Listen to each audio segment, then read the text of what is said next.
क्या आपकी गाड़ी में भी E20 पेट्रोल से कम माइलेज दे रही है? क्या इंजन का खर्च बढ़ गया है? अगर हाँ, तो अब इस मुद्दे पर देश भर में टैक्सी और ट्रांसपोर्टर सरकार के खिलाफ बड़े आंदोलन करने जा रहे हैं। जी हाँ, जंतर मंतर पर 36 दिनों तक चले छात्र आंदोलन के बाद अब राजधानी दिल्ली एक और बड़े प्रदर्शन की तैयारी में है।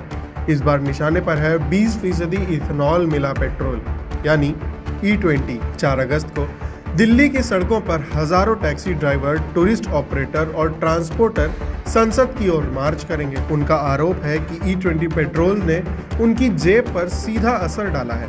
प्रदर्शन कर रहे ड्राइवरों का दावा है कि गाड़ियों की माइलेज घट गई है, इंजन की मेंटेनेंस महंगी हो गई है और रोज की कमाई पर असर पड़ रहा है। उनका कहना है कि खासकर 2015 से पहले बनी गाड़ियां E20 पेट्रोल के लिए पूरी तरह तैयार नहीं है, लेकिन फिर भी उन्हें यही ईंधन इस्तेमाल करना पड़ रहा है। सिर्फ E20 ही नहीं, आंदोलन में कई और मुद्दे भी उठाए जाएंगे। ट्रांसपोर्टरों का आरोप है कि पैनिक बटन और व्हीकल लोकेशन ट्रैकिंग डिवाइस यानी VLTD के नाम पर धांधली हो रही है, इसलिए वे पूरे सिस्टम की स्वतंत्र जांच की मांग कर रहे हैं।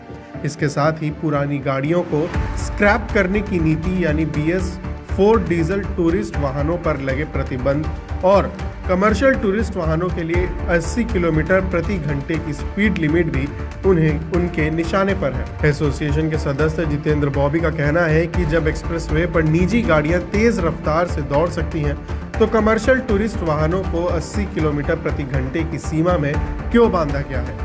उनका दावा है कि इससे बिजनेस, समय और यात्रियों तीनों को नुकसान हो रहा है।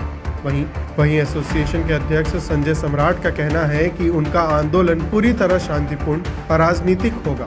साथ ही उन्होंने देश भर के टैक्सी, कैब और ट्रक यूनियनों से इस संसद मार्च में शामिल होने की अपील भी की है। अब सबसे बड़ा सवाल यही है कि क्या E20 पेट्रोल वाकई गाड़ियों की माइलेज और ईंधन पर असर डाल रहा है या फिर ये सिर्फ ट्रांसपोर्टरों की चिंता है, और क्या 4 अगस्त को ये